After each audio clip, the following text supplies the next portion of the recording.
Ketika Tuhan membangkitkan Tuhan lagi, berarti ada roh lagi yang dibangkitkan di situ. Nah, ini yang saya pertanyakan. Apakah ketika roh Yesus itu dibawa menggunakan roh Tuhan itu, apakah Tuhan di surga itu tidak memiliki roh lagi? Atau bagaimana kan? Nah, oke, silakan Pak Rudi. Oke. Dari tadi aku sudah capek bicara, kau nggak paham. Selalu kau mengatakan Tuhan menghidupkan Tuhan. Selalu kau mengatakan Yesus itu mati total.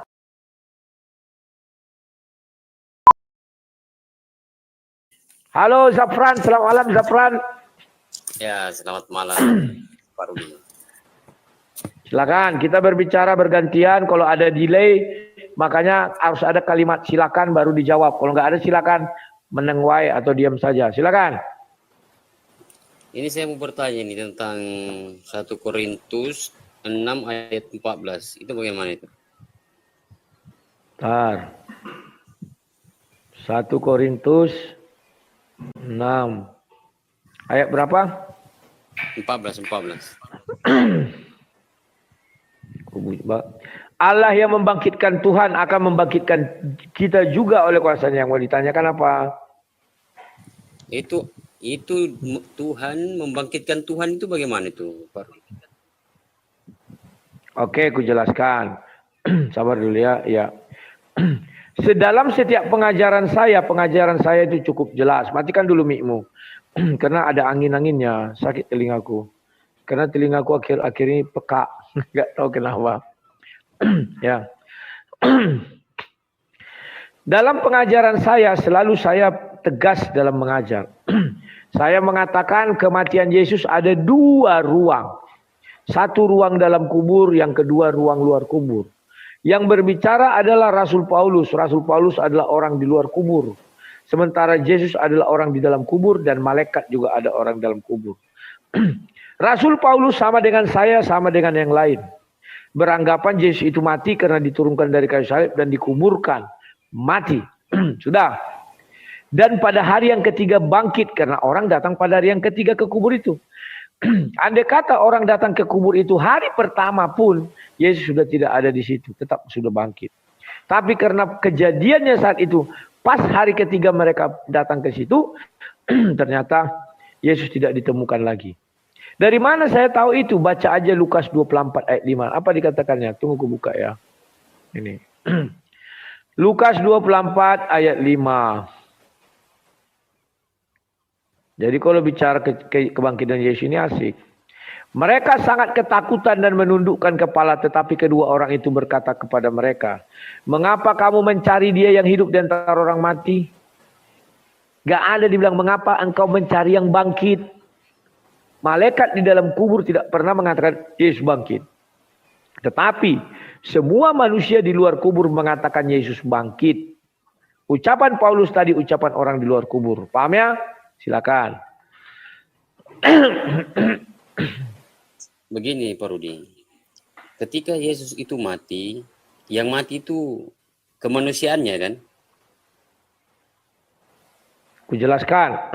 Keteranganku tadi sangat-sangat jelas. Yesus tidak pernah mati. Bagi Tuhan. Itulah sebabnya Yesus mengatakan apa? Aku memberikan nyawaku untuk menerimanya kembali. Tak seorang pun mengambilnya daripadaku. Definisi mati, ada yang mengambil nyawanya. Tapi Yesus tak ada yang mengambil nyawanya. Lantas kenapa Yesus dikatakan mati? Itu Yesus mati bagi semua orang yang berdosa. Bagi orang di dalam kubur Yesus tidak pernah mati. Kan sudah kita lihat tadi. Mengapa engkau mencari yang hidup di antara orang mati? Bukan yang bangkit. Paham ya? Yesus mati itu bagi kita orang di luar kubur. Apanya yang mati? Bagi kita yang mati dagingnya. Karena hanya daging yang bisa mati. Tapi bagi Tuhan tidak ada yang mati. Silakan. Jadi Yesus itu selama dia hidup, dia menggunakan roh apa dia? Roh yang digunakan Yesus ada 2 roh. Yakni roh kemanusiaannya sesuai dengan Yohanes 1 ayat 14 dan roh ketuhanannya sesuai dengan Yohanes 1 ayat 1. Kau dan aku 3 roh. Yang roh pertama adalah Zakaria 12 ayat 1, roh yang kedua adalah Roh Kudus, dan roh yang ketiga adalah roh setan, iblis. Kenapa harus ada Roh Kudus dan roh iblis berdampingan? Karena kita sudah memakan nenek moyang kita memakan buah pengetahuan, sehingga di dalam diri kita berdampingan pengetahuan yang baik dan yang jahat. Bukan berjauhan, berdampingan. Silakan. Oke. Ketika Yesus menggunakan dua roh, kata Bapak Rudi, satu itu roh kemanusiaan dan roh Tuhan itu Bapak Rudi katakan. Lalu Tuhan yang ada di surga itu, dia menggunakan roh apa lagi dia? Apakah dia juga menggunakan rohnya Yesus atau bagaimana? Berarti ada dua roh di sini. Roh Tuhan yang ada di dalam surga, satu yang ada di bumi, roh Tuhan juga. Ketika Yesus disalib, roh itu kan kembali. Berarti roh yang satu lagi ini kembali lagi kepada pemilik aslinya. Berarti ada dua roh. Begitu.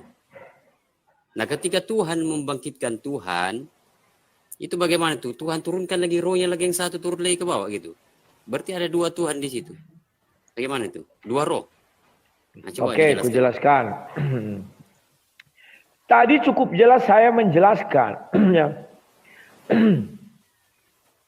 Tidak ada Tuhan membangkitkan Tuhan.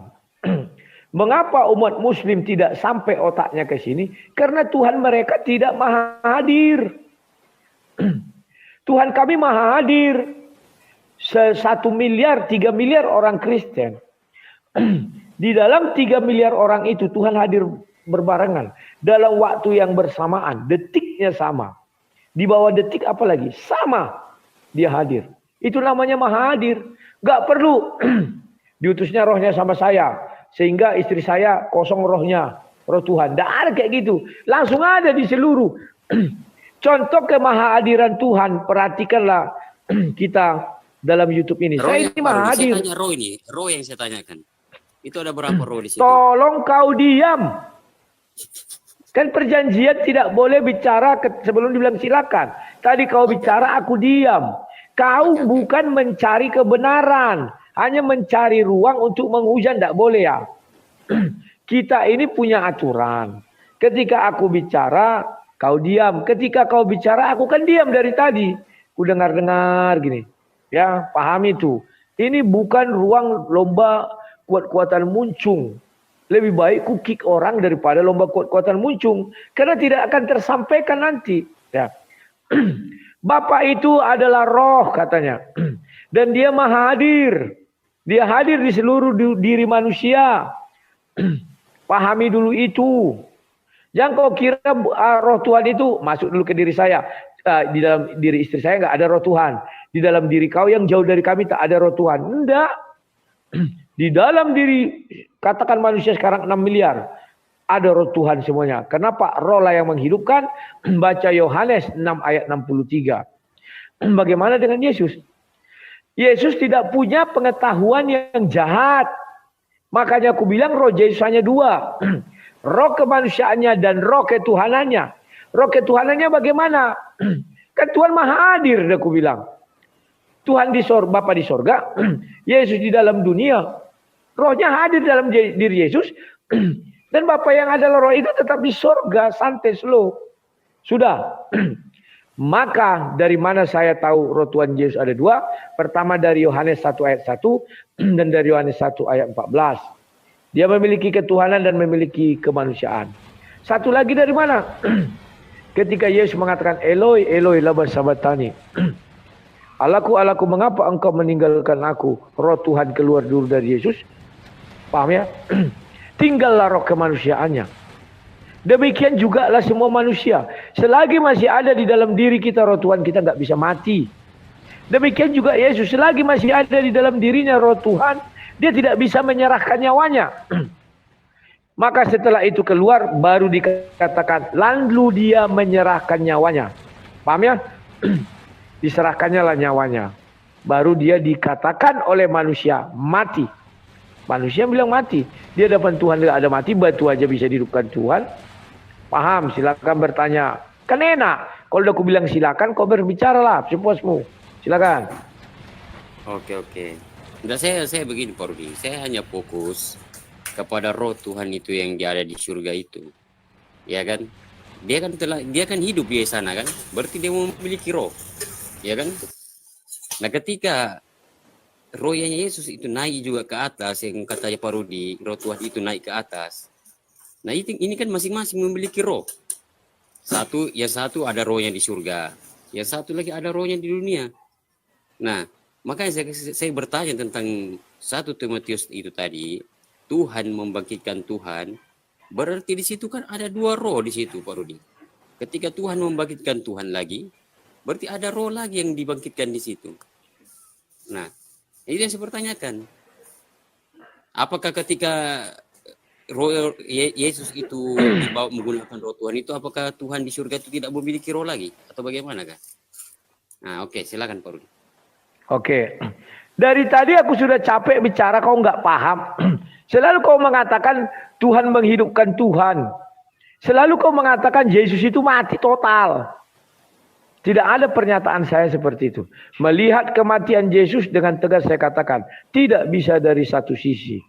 Sisinya ada dua, sisi dalam kubur dan sisi luar kubur. Paham nggak maksudnya itu? Loh, roh di dalam diri Yesus, roh mana lagi, roh Tuhan mana? Sama dengan diri saya dan kau, udah aku bilang. Sama dengan 1 miliar orang. Di dalam diri 1 miliar orang ada roh Tuhan. 5 miliar, 6 miliar manusia, di dalam diri semua manusia ada roh Tuhan. Roh Tuhan yang mana lagi? Tuhan Maha Hadir. Kan sudah aku bilang. Di sorga pun dia bisa mengutus rohnya ke sini. Semoga kau paham. Tapi kau nggak paham, selalu Yesus mati. Dia dibilang, lihat kematian Yesus dari dua sisi, dalam kubur dan luar kubur. Gak ada cerita. Tidak bisa kau melihat hanya dari luar kubur. Kalau kau melihat dari luar kubur, maka betullah Yesus mati total. Maka betullah yang kau bilang bahwa Tuhan harus memanggil roh Yesus dimasukkan kembali. Betul kau. Tapi kekeliruan kau, lupa kau Matius 12 ayat 39 itu. Mereka meminta tanda. Tanda apa ya Tuhan yang bisa kami pakai?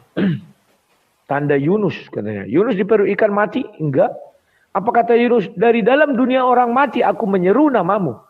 Di antara di dunia orang mati, dia bisa bersuara. Artinya dia tidak mati. Sudah. Sebab firman Tuhan di perjanjian lama juga dikatakan apa? Dari dunia orang mati, orang tidak bisa menyeru namamu.